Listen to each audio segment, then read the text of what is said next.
Leo Lloyd, host of Life Full Circle Radio. Happy Wednesday. It's been a very, very busy week, and that's why we're a couple of minutes behind. But y'all, all right. Come on in. Make sure y'all go ahead and share, tell a friend, subscribe. Life Full Circle Radio on the YouTubes, on the Instagrams, on the Facebook. So today we're going to talk about, we're now October. We are a little bit of ways from this midterm election, which, some people say it's going to be a Democratic bloodbath. We'll see. We got Buffoon who's running against pastor. So a Democratic pastor is being challenged by a misogynistic Republican who says he's conservative in Georgia. So that's it. So there's that.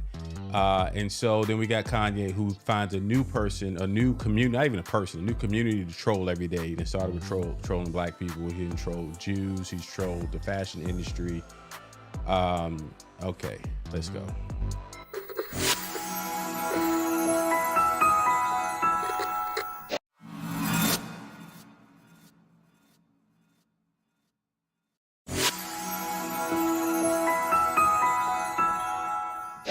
All right, you got what you wanted. I cut my little countdown clock down to about a minute 12, whatever. And so anyway, she's a super producer. What's up? Sorry we missed you guys last week. Somebody had to go be fancy. What was I doing last week? I can't even remember what I was doing last Wednesday. You were with Stacey Abrams. Let's not play that game. Let's not do that. Let's not act like, what was I doing? Oh my God. Yo, I swear for goodness, I was trying to remember why we didn't. Yeah, so I was at a Stacey Abrams event last week. No, not a Stacey Abrams event. He was actually with Stacey Abrams. There's a difference between Stacey Abrams event and I was actually with this woman. It's not like we was hanging out like we was like, yo, what up, Stace? No, we was, so it was cool though. We went. There was an event, and Rashad Ritchie, Dr. Rashad Ritchie. Some of you may know him. If you don't, check out his show. He's with the Young Turks now. He's a local guy. He was moderating it. And then there was an event after the event. And if I find the picture, I may drop it before the end of the show. I met one of our musical heroes.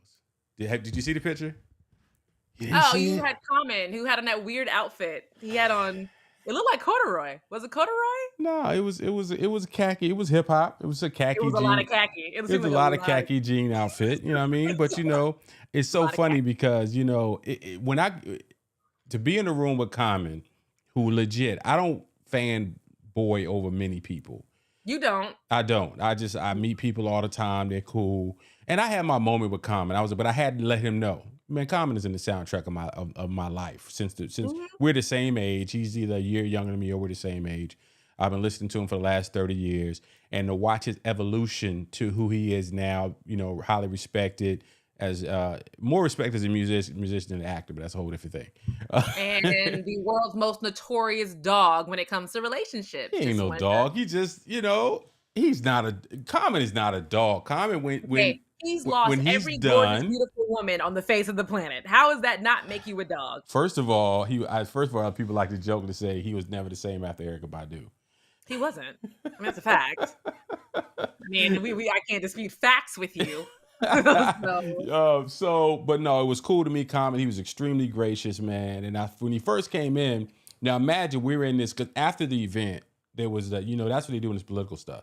You go to the event where the public people are, and then you go to the kind of smaller, intimate event where they talk closer to you and they got their hands out for checks, right? And so, it was at someone's house. I'm not going to say who it was because it ain't nobody business who's watching the show. But I say it was probably between 80 to 100 people, maybe. May not have been that many, but it was a lot of people in the house. And he came in, and when they said he was coming, I strategically made sure I was by the door. I said, when he came in, I'm gonna make eye contact with my mans. That's my mans in them. So dapped him up, showed him the respect. And then it was just like fangirl all over the place. Women all over the place. Oh, this coming. Oh, da, da, da, da. I let him know. He said, yo, man, I got you. I'm gonna got you. We're gonna get this flick. So we got our flick. And my homeboy, my best friend, he looked at my picture. He said, yo, how your wife up in there all fly and you in there? I said, yo, I ain't had no intention. I was gonna be at the crib by now doing life. You look like somebody daddy. Like I'm gonna get you know what? I'm not gonna take that disrespect. Listen. What? Listen. First of all, I am somebody's daddy. I'm three people's daddy. Yes, you are three people's daddies. I get it. I totally understand. That's like when I take Omar somewhere. Like you wear what I lay for you on the bed. Don't you get You're so funny you say that. Trey tried to dress me so much, and I sit back like, yo. No, y'all need to, what I put for you on this bed from top to bottom, you need to wear. Don't you get creative. Don't you be like, oh, I'm more comfortable. I don't care what you're comfortable in. We're gonna take pictures. Cause you did. You look like somebody's dad. Yo, whatever. And I'm gonna have to find a picture now. First of all, what I had on was custom made. I was at a bad angle. And I was at a bad angle. I was trying to, because I was trying to get calm in this room, whatever. We need to get into this show. So today we're going to talk. We have our Han 1 segment here real shortly. But you just said that I guess some more news just hit the interwebs about Kanye. He didn't piss somebody else off now. See what I'm talking about? I don't know if that's a bad angle. It's a bad angle. Thank you. Whatever. So anyway, I'm gonna find that picture while because we're getting ready to get into this Jon Stewart conversation with Arkansas Attorney General here in a minute. But before we get to that, let's get into this Kanye stuff. What's up? So Kanye has had I haven't seen a week this bad ever. I don't even know how to even describe this. I mean, initially this all started, and we missed you guys last week. He wore the White Lives Matter shirt had White Lives Matter shirts made and worn down the runway at Paris Fashion Week. He then started attacking Black fashion columnists who are very influential in the fashion world. I think her name is Gabrielle. Is Candace Owens like his side chick? I'm just wondering. Is who? Is Candace Owens his side chick? Or I guess he's the one that's not married anymore. She's the one that's married. I would call her a sidekick. She is the Robin to his Batman. She is. And it's not a good idea. But he had the White Lives Matter shirt. He got attacked by the entire Black community. They were like, what is wrong with him? He started attacking very influential Black artists and fashion people. He attacked the creative director for Supreme. And they were like, dude, we don't even rock with you. Like, why are you in the group chat? We can't stand you. Please stop. Don't talk about Virgil Abloh. Okay, that passed. He then went back to the Virgil Abloh. Yeah, he talked up. Go ahead. Then he went on to his regular trope of, let me attack my baby's mom and my whole ex-family, because that goes. And then he committed the sin of all sins by attacking the Jewish delegation. Like, we all know how this goes. You cannot be racist to white people. Like, if a white person is racist to Black people, you're gone. If a white person is bad against Jewish people, you're gone. If a Black person goes against Black people, we just all gonna be mad about it. If a Black person goes against Jewish people, you're also gone. We know how this goes. So today he said he was going to go DEFCON 3 on the Jewish community, which none of us really knows what that means, but they took it as a threat. And I take it as career and economic suicide, right? So you said that it came down to the banks. Tell us about what you heard about. Just came out about some banks are now. So it just came out today, posted by Candace Owens. So we don't know the validity of this, but a whole letter was sent to Kanye from JP Morgan Chase, basically saying that he can no longer bank there and that they will give him until November 1st to find a new banking institution. And it's very rare for a bank to be like, nah, you can't bank here. I've never heard of a bank making that. There's two sides of that. Yes, it's rare for a bank to say you can't bank here. It's not rare for a bank to say you can't borrow money from us. And because I'm a huge advocate of Black entrepreneurship with the work that I do, he doesn't understand that you jumped over a hurdle that 99.9% of Black entrepreneurs have a struggle with, and that is getting money to go out here and finance some of their ideas. And stupid ideas. So now you're going to sit up here and start pissing off the financial community. Good luck with that, because your money is, a lot of folks get into what people are worth, and a lot of times what people are worth are based on what Forbes says they're worth, and all of a sudden they start snatching their value and things. Like right now, if you're going to end your relationship with Gap and Adidas and all of this stuff, everybody is dropping him. Your worth is going to drop real quick. So when he pulled out the White Lives Matter shirt, and let me, and this is what I do appreciate. It didn't all start going downhill when he said something negative about the Jewish delegation. It started going down with the White Lives Matter shirt, because then Adidas was just like, we need to reevaluate this contract. And they were like, and they have a contract where they can't just leave him. So they're trying to find morals closet to get him out. Right. Every single other brand he worked with were like, nope, this White Lives Matter shirt, it's not going to work for us. We got to get out of here. And even though this might be not be as big as, getting dropped by JP Morgan Bank or Gap, but there's a very popular show that I know you've heard of that I think you probably listened to, The Shop. Yeah. Oh, yeah. That's big too. Yeah. Yeah. Yeah. That's So what Kanye. I happened mean, not Kanye was, West, but LeBron James' show. Go ahead.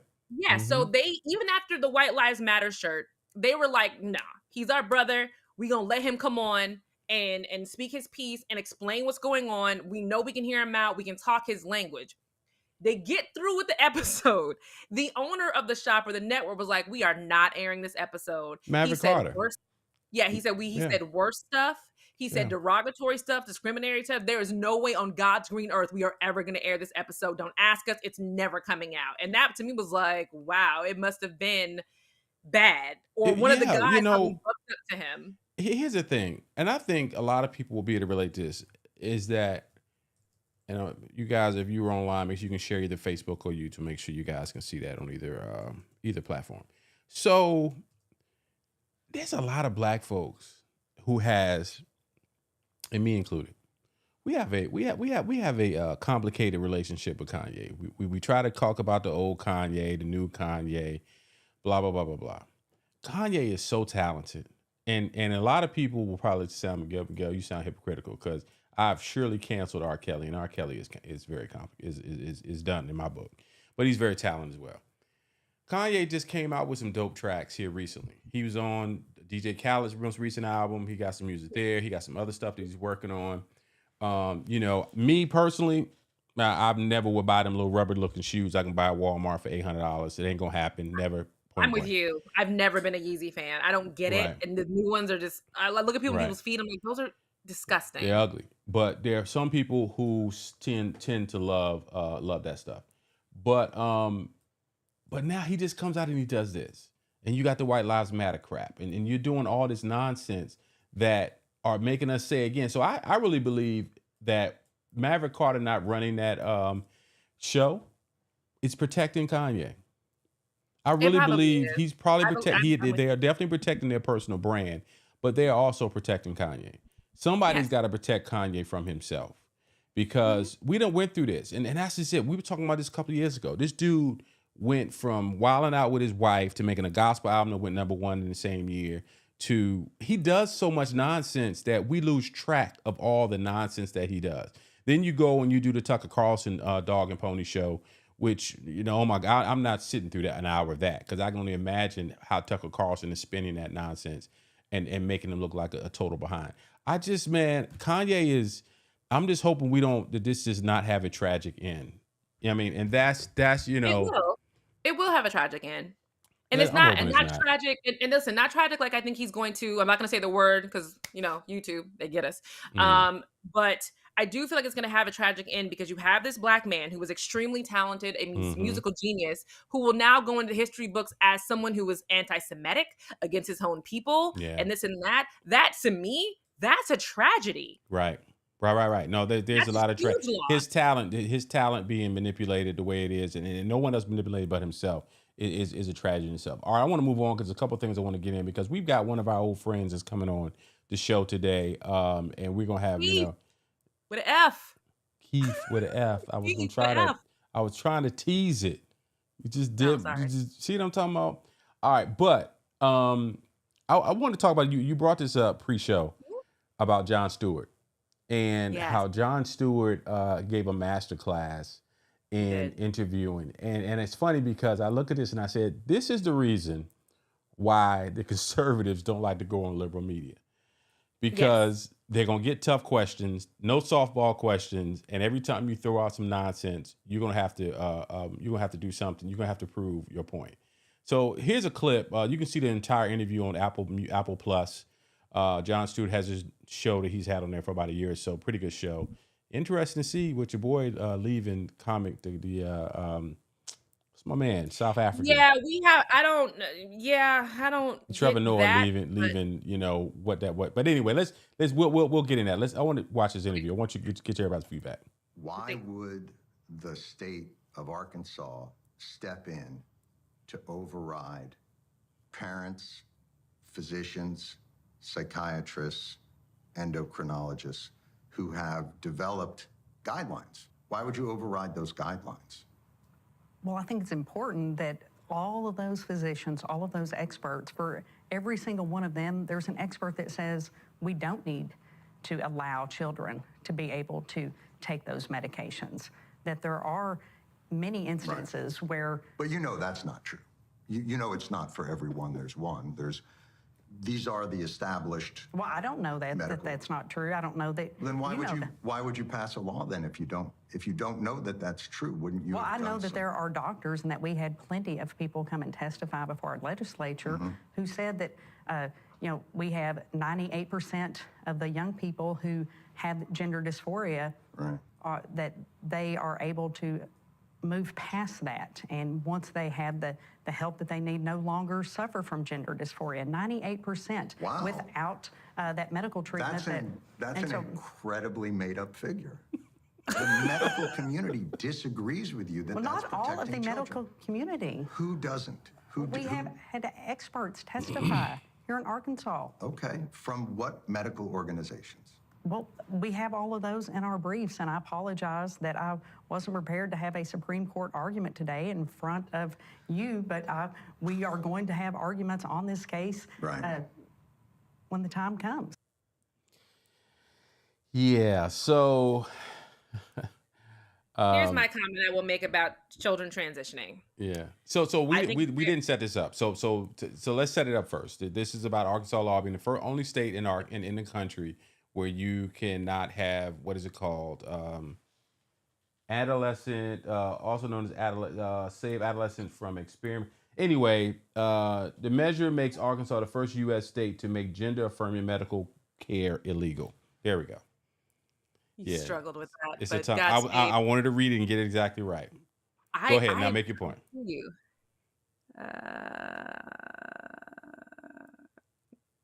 Hold on. I'm sorry. Our guest is having... Who goes to the doctor's appointment at whatever? Anyway. So for trans kids, here's what I say about trans kids transitioning.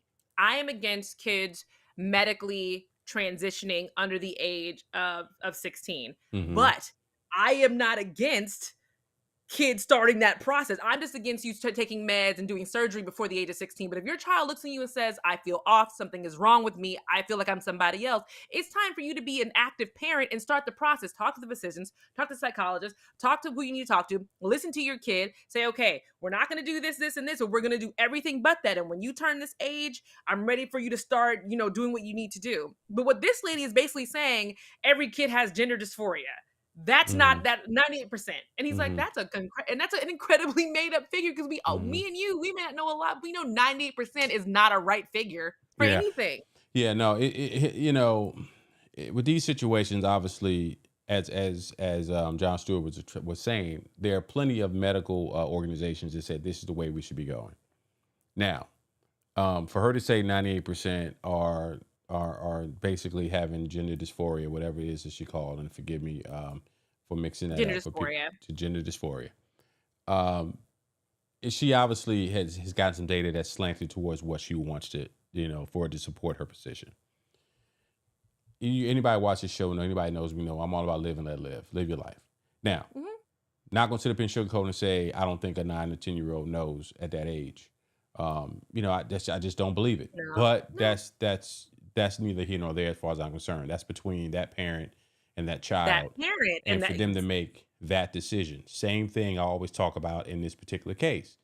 It's a personal decision that we need to stop politicizing. But with all that being said, she played herself. And she went straight to a comms person, communications person, like, I can't believe you let me get set up. No, that's John Stewart. So what did you expect? She was calling an interview that she needed to have a Supreme Court argument ready. No, sweetie, if you would have gone anywhere, they would want to know, who are these people? And there was actually a person on social media who said, let's look at her experts.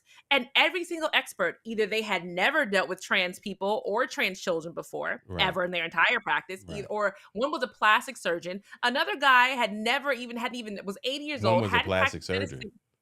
Yeah, one was a plastic surgeon. Another one was 80 years old, has not practiced medicine in years. Another one wrote an article in 2012 that was discredited by the entire medical community. These are her experts. Yeah. So you as a Republican, and again, this annoys me. Yeah, Miguel. because you're a Republican. And they make you guys, And they make us look like dodos who have Yeah. no idea about common sense. And it's Right. just like, why, dude? Come on. Because it's political. We look at what's going on in Georgia right now with Herschel Walker, and they're flat out saying they don't care that he's an idiot. They just want the seat. What is it? It's Dana Loesch. Dana Loesch. Dana Loesch Yes. comes out and says, I don't care if he got some whatever she called a tramp or whatever she called her. Slut. Whatever, some slut. And that's Said what, the go word look it up slut. yourself. Dana Loesch says, she doesn't care. I don't care if she got some slut, abortion years ago. We just want the seat. And on one hand, I'm like, oh, that's disgusting. On the other hand, I'm like, thank you for just being honest and saying that you guys are who you are, right? To me, it's disturbing. It's very disturbing. It's very disturbing because, you can no longer claim to be the moral majority. No, not even a little bit. Not after that statement. She can no longer claim to have any moral high ground or this and that. I don't care if you were best friends with Moses in high school. Once you make that statement of, oh, he can go and buy some slut and abortion, it's okay. It's fine. As long as we have the seat, then you aren't Christian and you are not pro-female. You're not pro-woman. You're just a mouthpiece. Hey, and here's my open call. I got a lot of folks in the faith-based community that are my friends who follow me on social. They've been clients and friends and my associates for many, many years. If you guys are ready to talk about this, give me a call. We're ready. Because I really need to get y'all's perspective, and I don't want y'all. I need to get your perspective on the last 7 years, right? Because it's no longer hidden who you guys are aligning yourselves with. And you can't even go back. Now, this is almost like, okay, boom.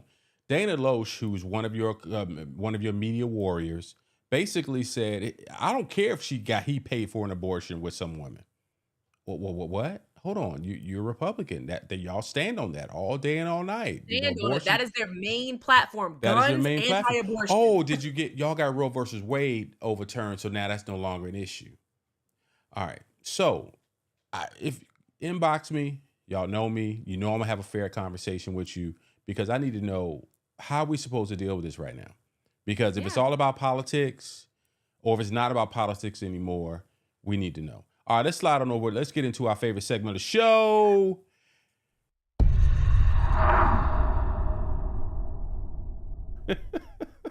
Love this segment. So this is our segment of the show where we check out, we get the headlines from what's in these internet streets, and we kind of like, what? That can't be a real thing. And every last one of these are a very real thing. All right, number 5 in our what segment of the week. Influencer warns of low vibration plates. I said this pre-show. I had not had a chance to read up on this story. Please enlighten me. What in the Sam Hill is going on with this story? Okay, so Coach Stormy Daniels, who is does multi-level marketing, and now she's just like a life coach, multi-level marketing coach. She has helped a lot of families get to become millionaires. She is a multi-millionaire, very successful. People spend thousands of dollars to go to her trainings for the weekend. Okay, fine. She was at a barbecue with some girl.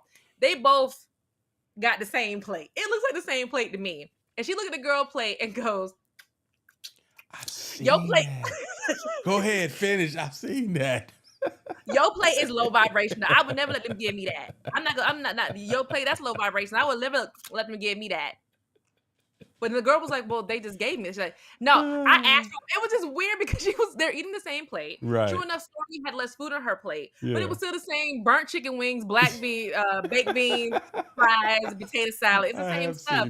But while she's saying, she's like, I'm a queen, and I eat like a queen. They would say, is this a royalty plate?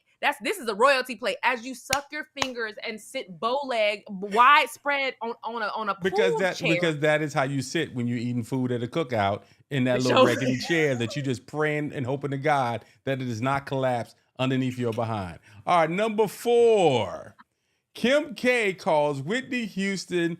YouTube, y'all not gonna take. Y'all, can I say crackhead on YouTube? I guess we about to find out. Let's say drug addict.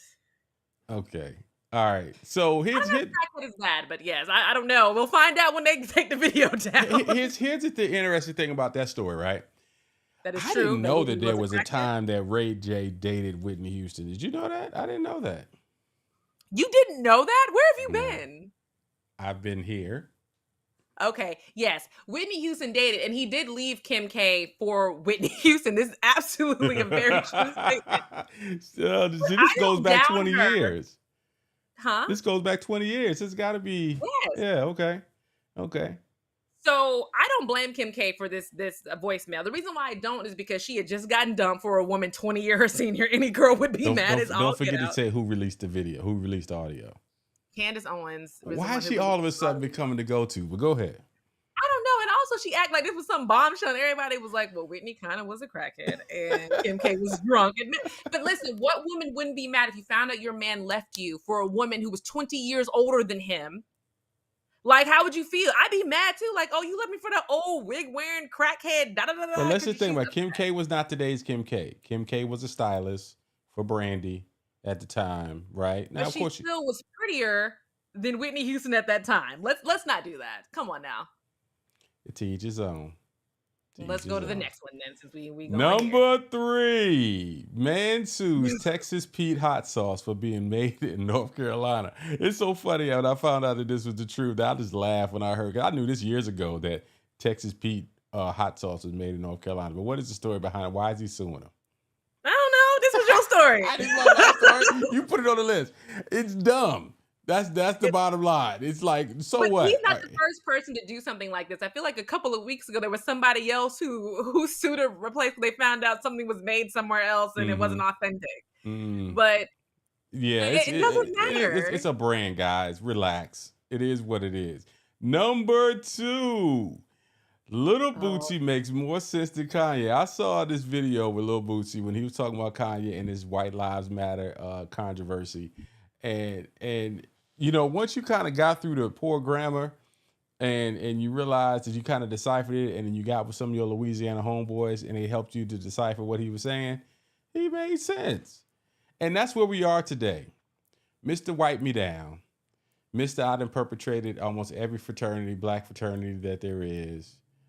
Mr. I have been pro getting my sons molested so they won't be gay. Now, here's where we're going to go with it. It's making more sense to Kanye West.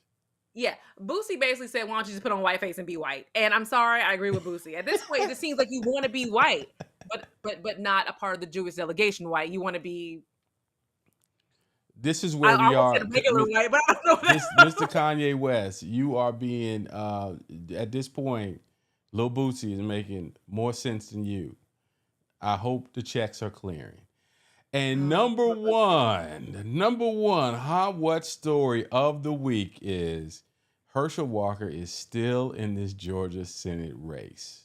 I would have already gotten out of the race. I don't know what Herschel Walker is trying to do at this point. You have had he's trying to win, and Warnock is in. We hope he's in good shape, but the Republicans, as we said earlier, Dana, whatever, Loesch, she's the mouthpiece for what they're doing. They don't care anymore. It doesn't matter that this guy's an idiot. I want to play this video real quick. Raphael is up.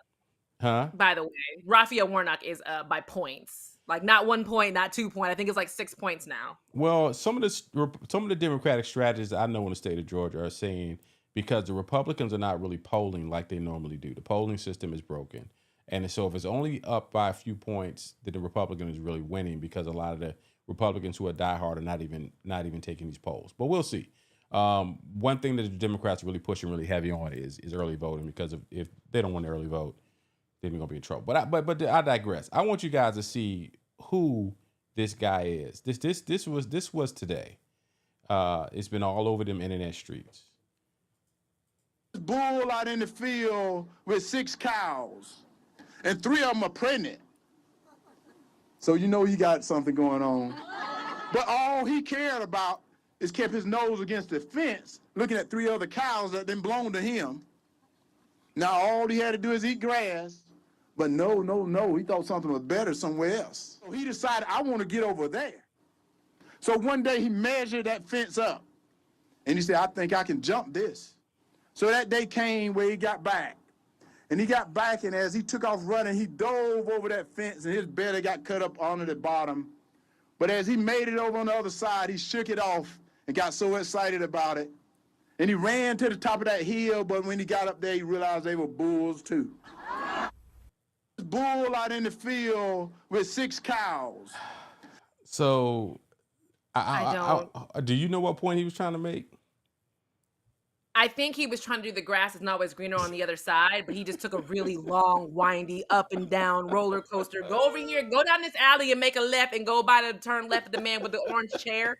That's where it was. Is that not what it sounded like? Like he gets to the other That's side. exactly what it was, but kind of like the follow up follow up talking about Little Bootsy, the follow up with Herschel Walker, it actually makes sense because and Herschel is and they're sitting around cheering this guy on. He talking about the Bulls. They had the 3 who was pregnant. And me, they got something going on. They got to laugh with that.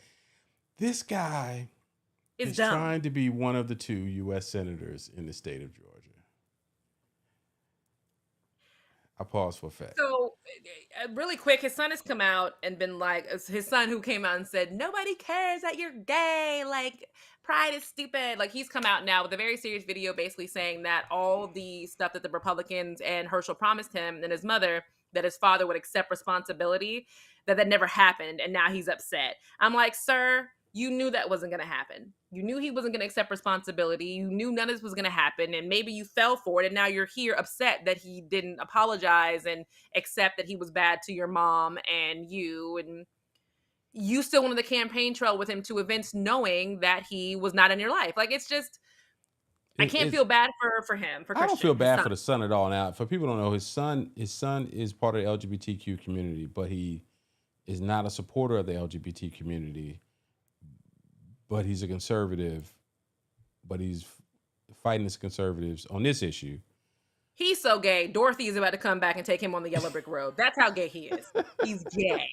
He is gay. Bring on the red shoes. Bring on the hey, pride float. Yes, he's that gay. Yeah, he's gay. Yeah.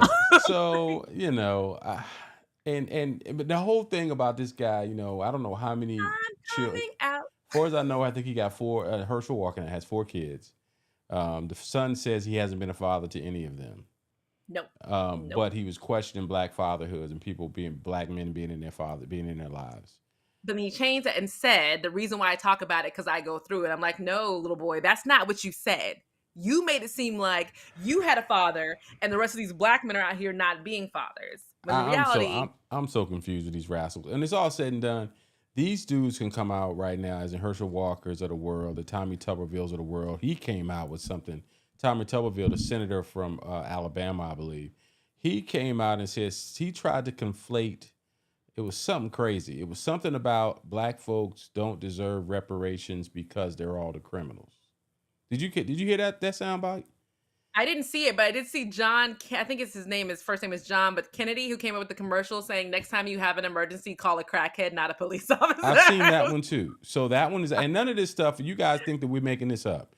Look up Tommy Tuberville Trump rally reparations. Just put that in your Google Spaces. Oh, I got it right here. Yeah. Because they want to take over what you got. They want to control what you have. They want reparation because they think the people that do the crime are owed that. Bullshit. They are not owed that. What the hell does reparations have to do with crime? Some people. What does reparations have to do with crime? And so but that's just, you just throw words out there and it's beyond red meat for that community. And what it boils down to, these people do not care. If you got an R behind your name, you got my vote. If you got a D beside your name, you don't have my vote. And you're a liberal and you're trying to take my guns. And sir, I don't give a damn about your guns because I got guns too. Okay. All right. Is our guest here yet? Not yet. Okay, cool. Yeah, we keep moving. We got plenty to talk about. We do. We going into the divorce court? We into divorce court? Let me get my robe. So we were going to title today's show, "Why is everybody getting divorced?" That was actually going to be our show last week, and then of course I had the Stacey Abrams stuff, and so Saran was here earlier, and she said, "Oh yeah, like." She started running them down. She said it was somebody else that was getting divorced. She was, of course, we talked about Tom Brady and Gisele Bündchen. Gisele Bündchen. Corey Hardwick and Tia Mowry. Corey Hardwick and Tia Mowry. We've been talking about, he's not, Nick Cannon's not married. He's just out here he's just spreading his sperm all over America. Dropping seeds everywhere. Of course, Kim and Kanye. They. I don't know if that's ever when that's going to be official. There's some other couple people that she named. I was like, oh wow. Miguel, the singer, and his wife Nazanin. They are getting divorced. I did hear about that. I think they only been married maybe 3 years. Yeah. Maybe. Mike Hill from Fox Sports and Cynthia Bailey from Real Housewives of Atlanta. And yes, right. Divorced. Yep. So much for cuffing season. It's divorcing season. Yeah, right. That's a hot single with Beyonce now, the cuffing season. But you know, and it's a lot of it is these people who are. I think a lot of it has to do with both being people in the public eye. Now, yeah, every last one of these relationships we're talking about, there are people who they both got public careers. They're both in the media. They both are influencers. And I just and Jeff Bezos' ex-wife is getting divorced for some random white guy that's probably broke and no one cares about. He's like, but she getting divorced too. Whatever. Yeah. She married a school teacher for about 10 minutes. So that was stupid. Well, hey, she got plenty of money. It'll make a difference. Yeah, I mean, she's good for the next 9 generations. So I don't know, man. This divorce season and this trouble with relationships. You know, we go back to I think I read somewhere that Jada Pinkett Smith, she's coming out with her memoir here pretty soon. So as soon as that hit them internet streets, it's gonna be on and popping. I would like a book I don't plan on reading for 5,000, Alex. I'm not reading that book. Between the red table talk, her talking too much, I don't need to read that book. But let's start with Tom Brady and Giselle. Our guest was going to come on here to talk sports and divorces and stuff. But me and Miguel, we can do this divorce thing. Yeah. So Tom Brady and Giselle Bundchen, who have been living separately from each other in recent weeks, have each hired divorce attorneys and are exploring their options. Now, when he was living in Boston, playing for the Patriots, ain't it in Boston? Girls don't look that great in Boston. It's cold. They covered up. It's not as hot and sexy.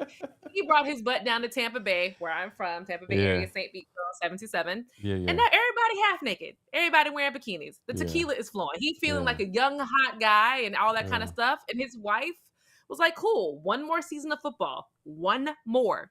And then you are going to be a family guy, be a husband, so that I can restart my career. And I feel like he agreed to that.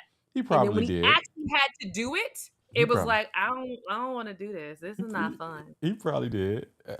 I'm almost certain that he agreed to it, and then because you think about it, he retired for maybe a summer. It was a summer. I think it was 30 days. Maybe 40. No. It was exactly the summer because I remember as soon as football season was over. Then when the summer started, when they were going to start back training camp, a week before that, he was like, I don't want to retire. And everybody was like, yeah. When is Super Bowl? February? Super Bowl is in the beginning of February. It's always beginning of February, yeah. March, April, May, June. 4 months. He was at the house with her. He was like, I don't like to be here at the house. Look who done shut up my mans. It's my mans in there. A man who believes in coming home to the family. There we go. A man who doesn't promise. Fix your face. Fix your face to the left side of my screen. I felt my face. I was like, oh, wait a minute. Like, people can see me. So for people don't know, pick it back up. For Life Full Circle veterans, this is my man, Keith Reed, world-renowned writer, everything sports, real estate, doing his thing. Biggest Pittsburgh fan that I know, and my man's. Is Keith fam you as well? No. I'm not. No. Where did you go? You went to. I'm Coppin State. I'm MEAC, but I'm not. Yeah. I am MEAC. I don't know who else is MEAC, but I am MEAC. As am I. As I'll be going home to the homecoming this weekend. So we're gonna bring Keith right into the conversation. What we've been talking about, we haven't had a chance to have a sports conversation, a politics conversation. Oh, we're getting into that. Let's start with divorces. So this is what let's jump. So we're talking about all the public figures that are getting divorced, and let's start with our sports figures because Tom Brady, as we mentioned, as we were talking when you first came in, homeboy just don't want to be at the house. I mean, I don't know if it's so much that he don't want to be at the house. I just think that he doesn't know how not to compete. I think it's just that there's a certain personality of person that, everything that we know about Brady tells us that Brady doesn't know how not to compete. So to take yourself out of that environment, I don't know that it's necessarily I want to be home with the wife and kids. I know it's funny to laugh and joke about that, but I do think there's some element of truth to it in that for a person who's constantly competing, constantly pushing themselves, who's dedicated their life and everything that they've done for 2 decades, three decades, professionally 2 decades, but longer than that in his life. Correct. Professionally 2 decades, but longer than that to get to the place where he's gotten, and then to say, okay, I've given this up. Now I gotta, it's about vacations and it's about this and that. I just don't think that it was that drug was out of it, right? If you ever had a conversation with a professional athlete, not just a professional athlete, but anybody who's competitive at any level, right? That it's like a drug. I need that thrill, right? Yeah. I will agree with that.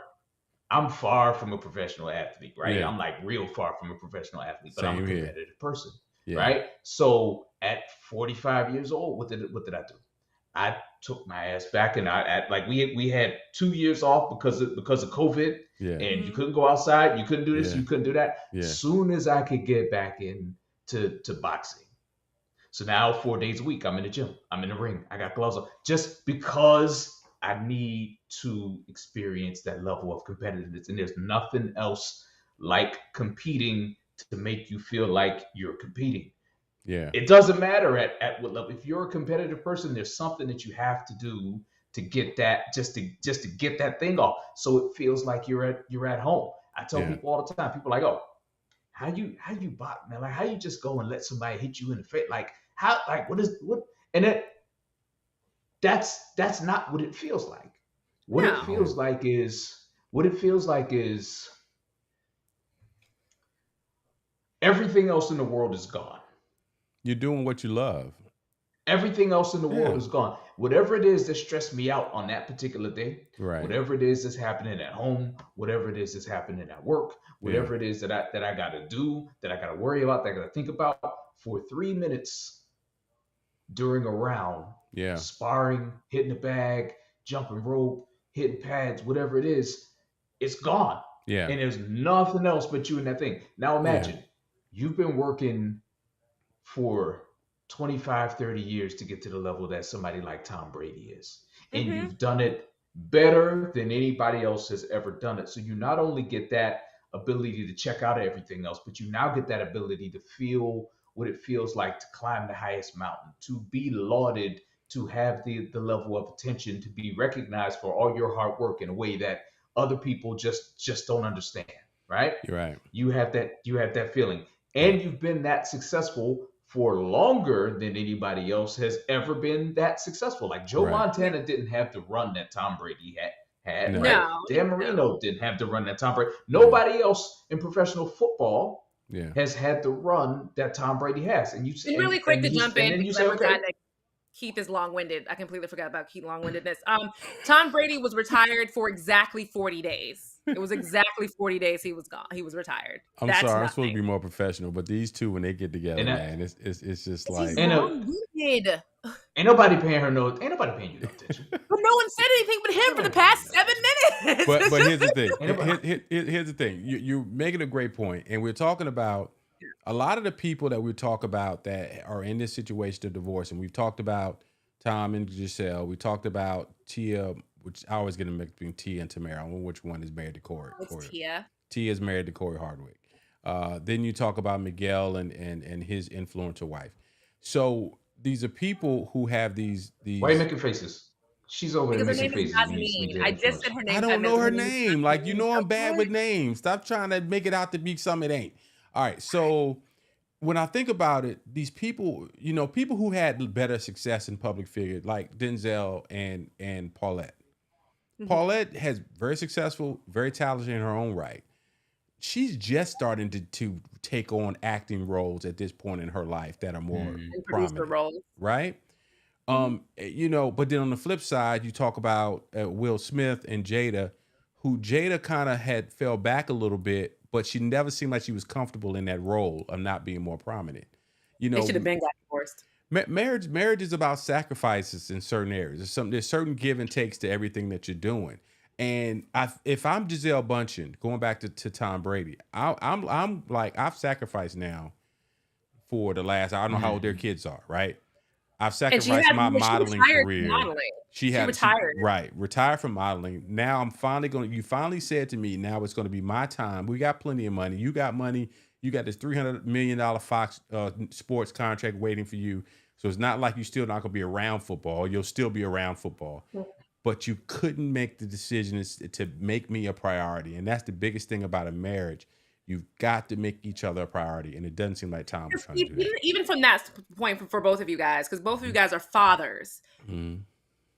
I understand with a lot of athletes, they make sports their number one thing because that's what they do. Yeah. But at any moment, you are missing out on key things in your children's lives. Like, to me, for Tom Brady, now your kids are kind of teenagers. Now the fun stuff starts to get happening, and you don't want to be a part of that fun part of, okay, now I can coach. Now I can go to the events. Like Kobe Bryant, when he stopped, he was excited about stopping and being a dad and being at the games and coaching the team. And he was a GOAT. And Kobe's body started to fail him. So Tom is still in the place with these rules, because that flag that was thrown last week was ridiculous. It's absolutely ridiculous. But so the rules are there to say you can't tackle these quarterbacks. You can't really hit them. So that's given him some years that Montana and Marino and these guys didn't get, because they didn't have that type of protection. But, to your point, he got to realize it's going to end, buddy. Sooner than later, it's going to end.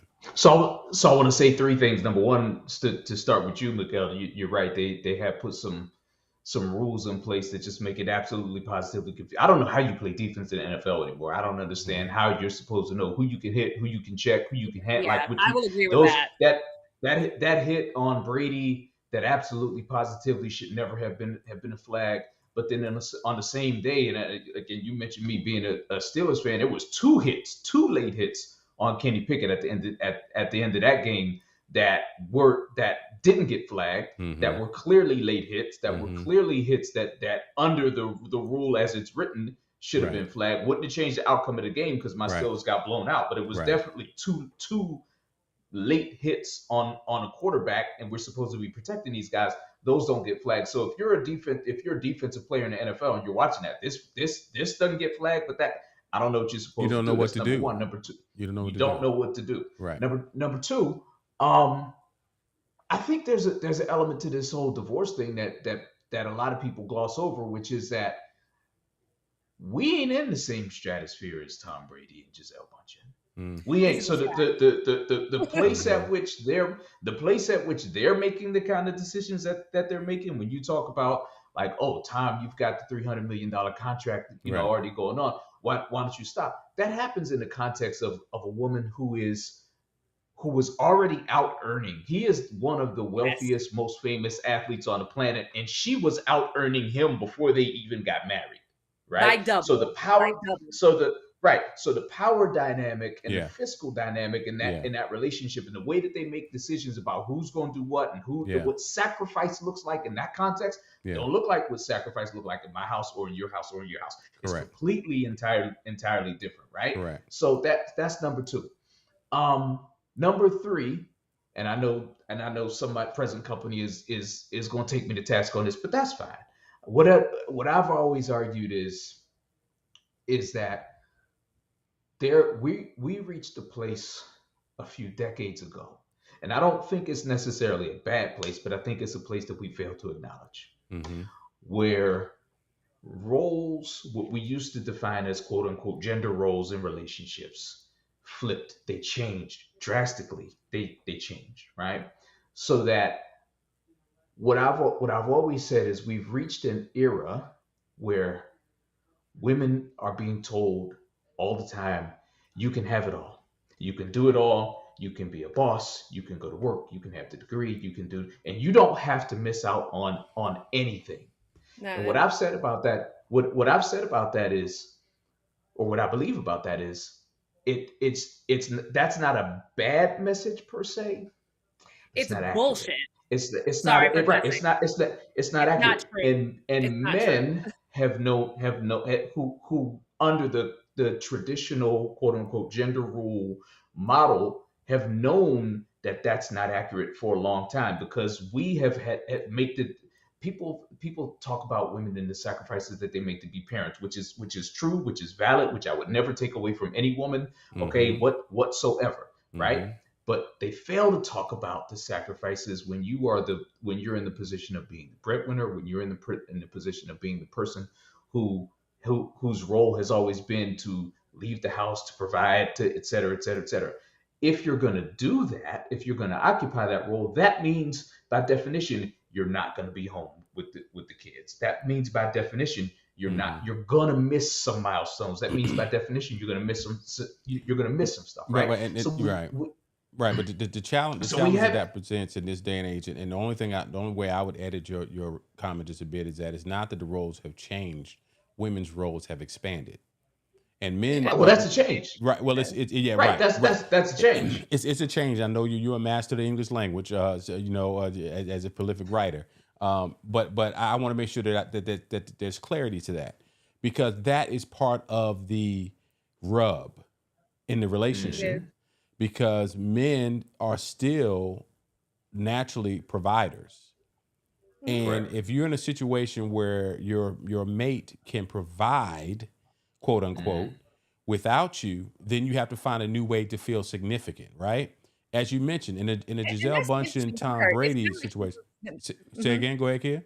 It's not like he was going to be unemployed. That's the thing where it gets confused. Like he was going to be sitting home just watching the kids, which that wasn't the case. He just was going to have a regular schedule of going to the studio, coming home. Tom has been doing this. I don't know how long and if you can look this up, Kia, while we're talking about this. I don't know how long they've been married. But what we do know is that for the last 25 years, Tom's life has been the same. You train in the spring. You get ready for the season in the summer. You play football from if he was in college, it was from August to Michigan never went that far, but the bottom line, at least from August until November, you play football. 14 years. So they've been married 14 years. He's been in the league for 20. 13 years. So his marriage to the NFL is longer than his marriage to Giselle.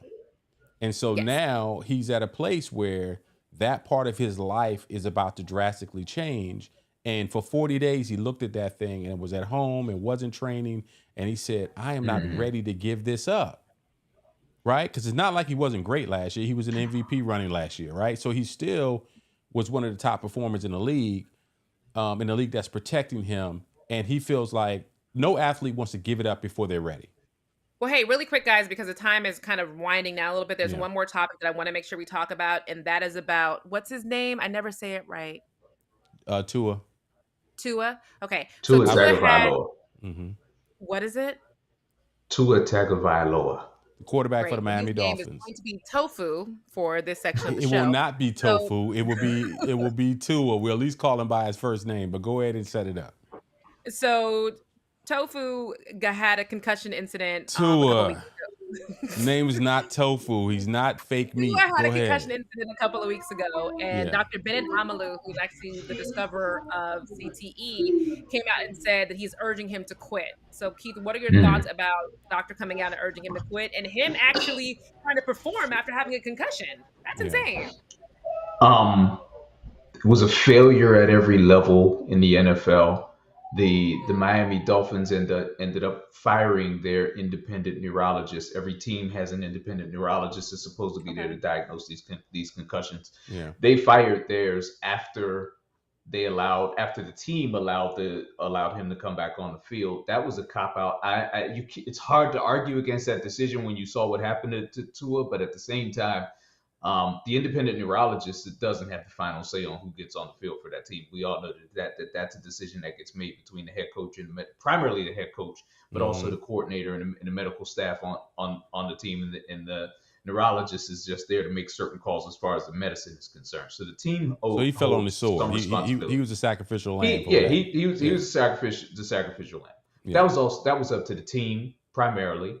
That was also up to the league. The league has a certain concussion protocol. It was very clear that the concussion protocol as it stands. Now they've expanded that concussion protocol in the week since, but it was very clear that even in that moment, that whatever they did, they were not following the concussion protocol. One of the things the concussion protocol says is that when a person is exhibiting signs or symptoms of a concussion, then they at the very least need to be pulled out of the game to be evaluated, and that they probably shouldn't go back into a game, right? Absolutely. What they said was, oh, his symptoms with the first hit when he was stumbling all around on the field and was clearly shaking his head trying to get the cobwebs out. And they for said context, I'm gonna let you finish, Keith. But for context, he got a concussion on Sunday, and he played in the midweek game on Thursday night. Just 4 days later. Go ahead, Keith. Yeah. Yes, and got another one. That would look even worse than the first. So what we know about concussions and what we know about CTE is that they're cumulative, right? And it's not just the concussion that you can diagnose. It's what they call subconcussive activity. So your brain is basically floating around in your head. There's nothing that keeps it still. When you get hit and you get rattled, that doesn't necessarily have to be a concussion, but it's subconcussive. That's cumulative. You get hit dozens and dozens of times during a game. So for a person to get a concussion on Sunday, right, and then come back and play because they tried to say it wasn't a concussion, he came back and played.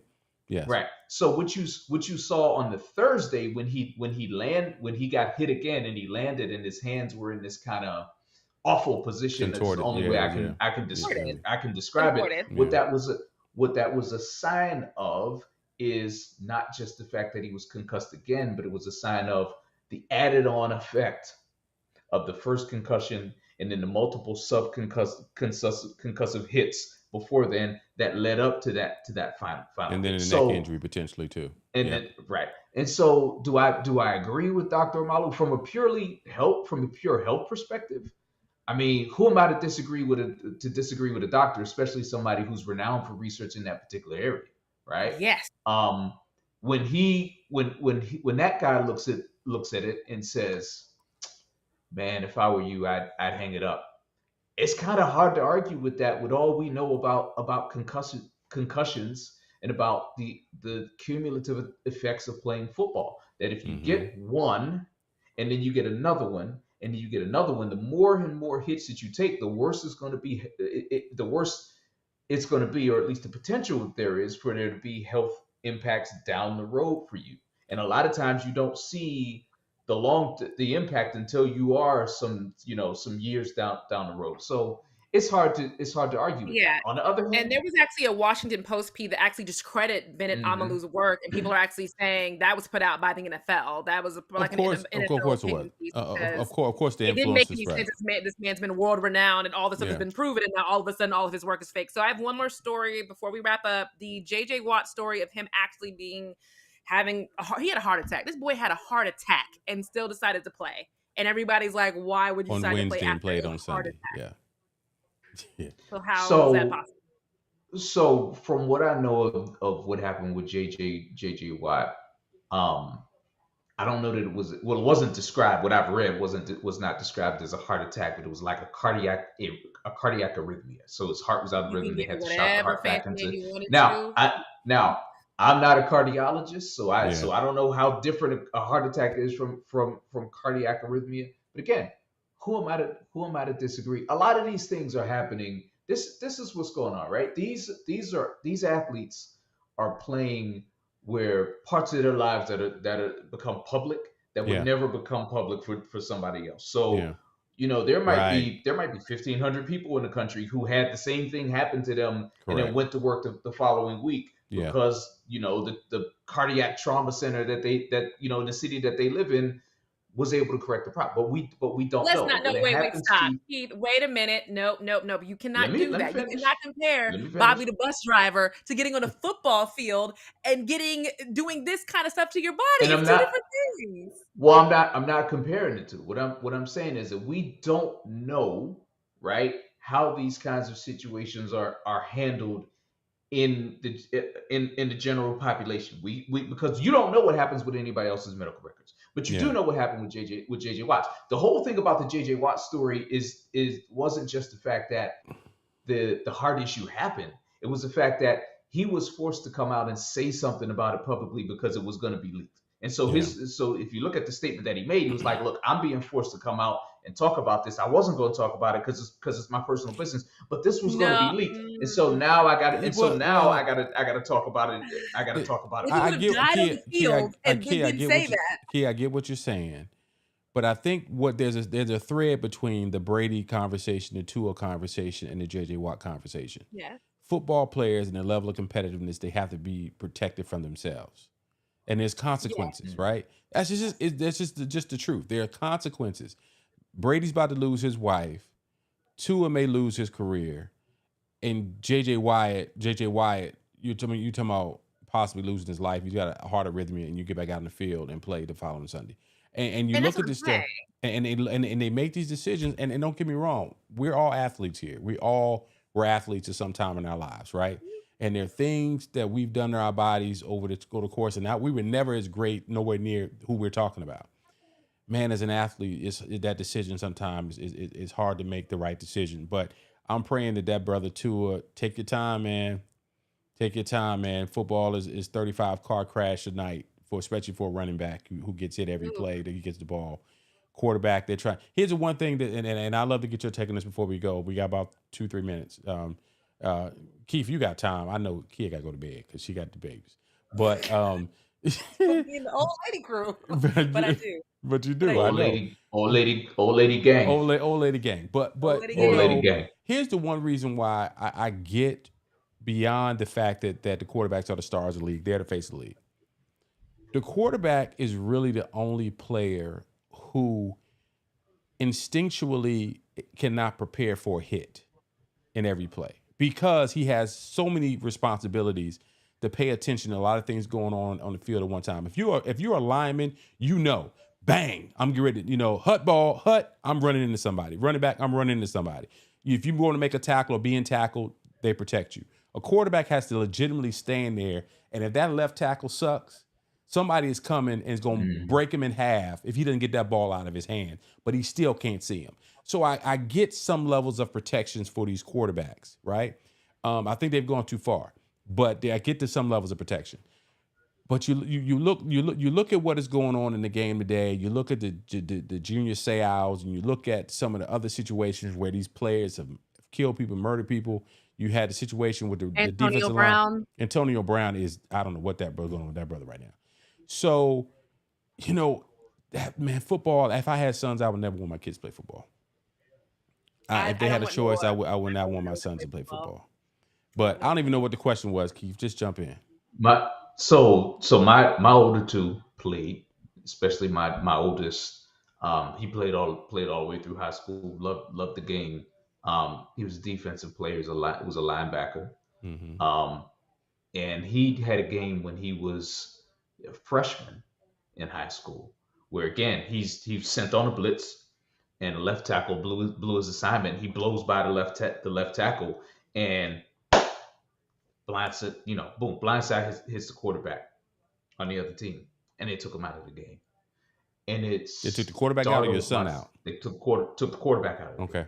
Mm-hmm. But my son wanted to come out because he did not expect to be able to get to the quarterback as quickly as he did, and he hit the kid so hard. He said I hit him so hard that I knew he was out immediately when I hit him. Yeah, and he was fresh, and so he was like, Dad, I don't know if I want, I didn't want to go back in the game because I felt bad for the but he was like, I did my job. It is what it is, but that happens. Yeah. I think you made a good point about the through line between these three athletes with the risks. Football is a sport, any sport really, but football in particular is a sport where you cannot mitigate the risk. I wrote this in a piece that I wrote about the Tua situation earlier this week at the Root. Mm-hmm.